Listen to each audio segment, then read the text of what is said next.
ان کو پکڑ لو آپ. جی جب یہ دولہا بن کے گئے تھے ان کی جوتی نہیں چوری تھی؟ چوری تھی چوری تھی چرائی کن نے تھی یہ بھی پتا چور کون ہے.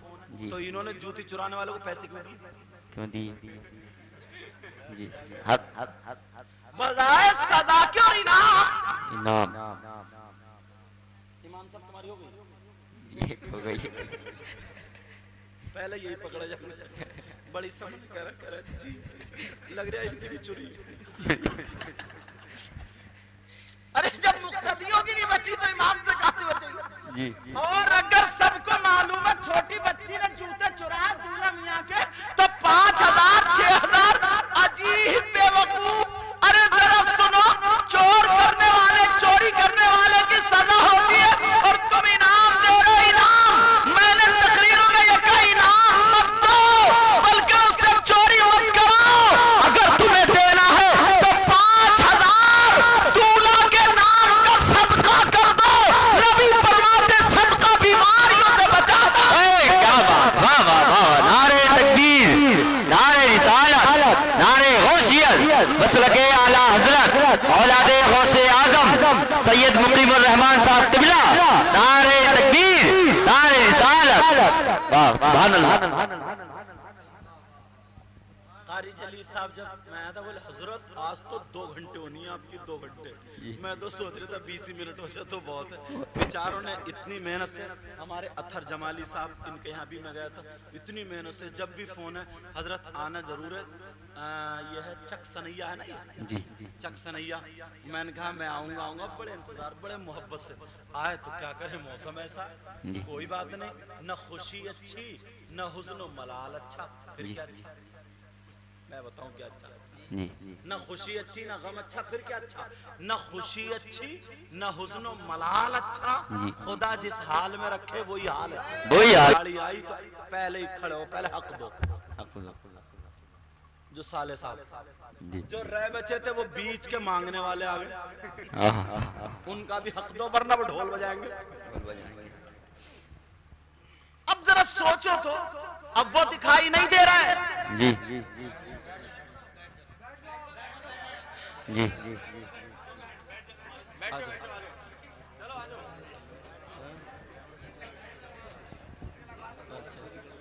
اب سنو جی توجہ.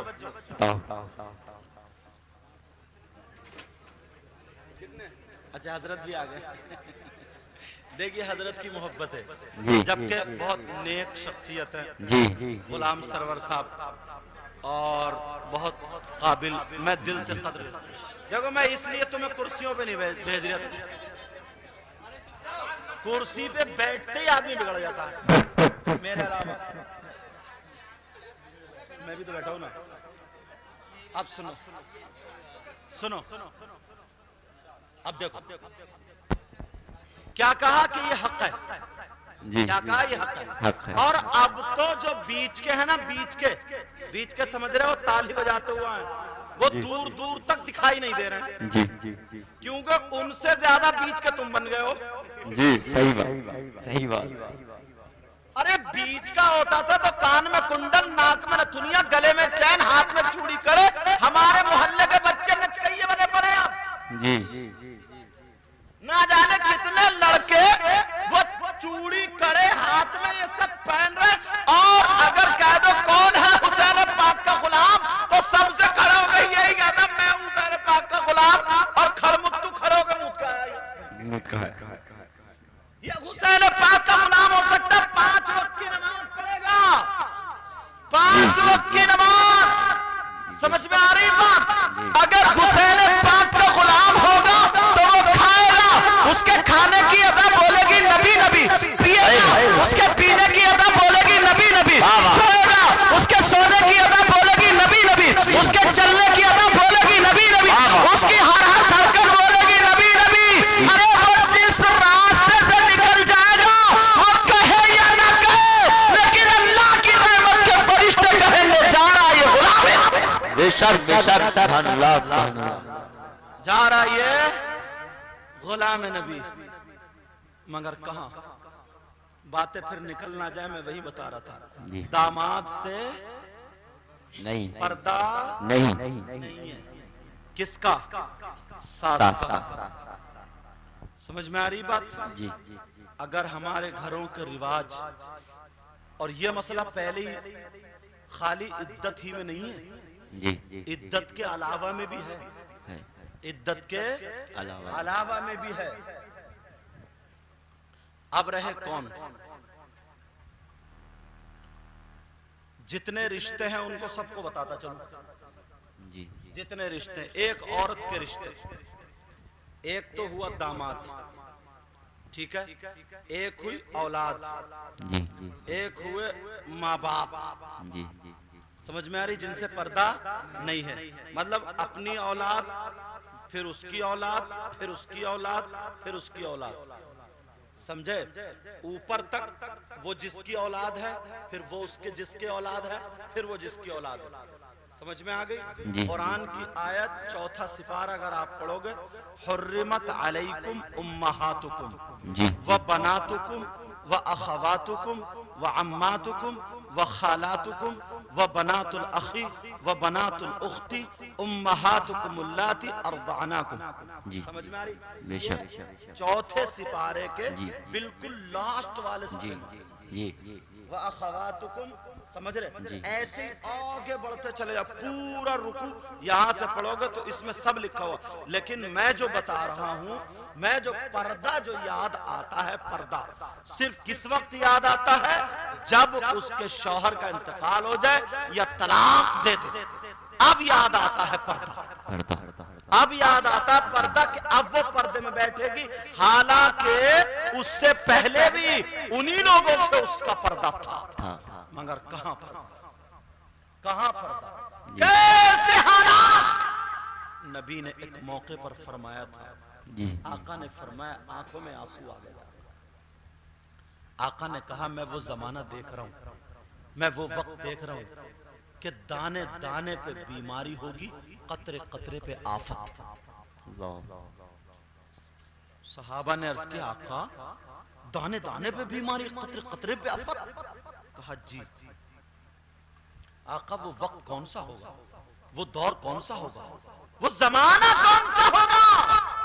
میرے نبی نے فرمایا، وہ وقت وہ ہوگا، وہ دور وہ ہوگا جب مرد اور عورتیں بے حیائی کرتے کرتے، بے پردگی کرتے کرتے، فیشنیلے کپڑے پہن کر اپنے آپ کو ننگا کر کے، آدھا آدھا ننگا کر کر کے گھروں سے باہر نکل آئیں گے، میدان میں آ جائیں گے، اور اس بے حیائی بے پردگی کو اچھا تصور کیا جانے لگے گا۔ آج وہ زمانہ ہے، آج وہ وقت ہے۔ تمہارے یہاں کوئی شادی ہو، دیکھ لیو، صحیح بتا رہا ہوں، اگر 20-25 لڑکیاں ہوں تو اللہ کی بندی ایک بھی ڈھنگ کے کپڑے نہیں پہنے ہوئے، جی اللہ، ایک بھی ڈھنگ کے کپڑے نہیں، جی دوپٹہ، چٹیا نیچے کو ہوتی ہے، ایسے لپیٹ کے اتنا اونچا کھونٹا کھڑا کرے گی، اور اسی پہ چمٹیا سے وہ لے جائے گی ٹانگ کا دوپٹہ، دوپٹہ وہاں ٹانگ دے گی اس کی سولی پہ، سزا دے دے گی۔ دوپٹہ کائے کے لیے تھا؟ پہلے کی عورتیں چادر اوڑھتی تھی، ان کے چادر پہ پیمت دکھائی دیتے تھے مگر جسم دکھائی نہیں دیتا تھا۔ 150 روپے کے کپڑوں میں پہلے کی میری بہن جسم چھپاتی تھی، مگر آج 5000 کے کپڑوں میں میری بہن جسم نہیں چھپا پاتا۔ جی کیوں؟ نظریہ بدلا۔ پہلے کی لڑکی کپڑے پہنتی تھی جسم چھپانے کے لیے، اور اب پہن رہی ہے جسم دکھانے کے لیے۔ فرق اتنا۔ اب اگر وہ دوپٹہ یہاں سے اوڑھ لے گی تو اس کی چٹیاں کون دیکھے گا صاحب؟ اور ہاں، کچھ کھانا نہیں، پینا نہیں، نمازیں نہیں پڑھتی، وضو نہیں بناتی، بال میں بھی کوئی برکت نہیں، ناقدری ہو جاتی ہے، گر جاتے، چھوٹی سی چٹیا رہ جاتی ہے۔ اب کیا کرے؟ شادی میں لائے گی خرید کے اتنا بڑا جوڑا اور سر پہ رکھا جیسے پیال کا پھولا، اب گھومی پھر رہی ہے صاحب۔ یہ ہے حسن، اس کو بولے جی ہنس رہے ہو تم، یہ ہمارے اور تمہارے گھر کی بات ہے، جی یہ کہیں اور کی بات نہیں۔ اب سنو، یہیں پہ ایک بات کہوں گا، میرے نبی نے فرمایا ماں سب سے پہلا مدرسہ ہے۔ جی بے شک، کون ہے بولو؟ ماں، میری طرف دیکھو، کون ہے بولو؟ ماں، ارے یار، یہ ماں کو حق تھا نا کہ اپنی بیٹی کو سنبھل کے دوپٹہ اڑاتی، اس کی چٹیا سنبھالتی، جی اس کے چال و چلن کو ڈھکتی۔ اب تو یہاں تک گلا کھلا ہوا ہے،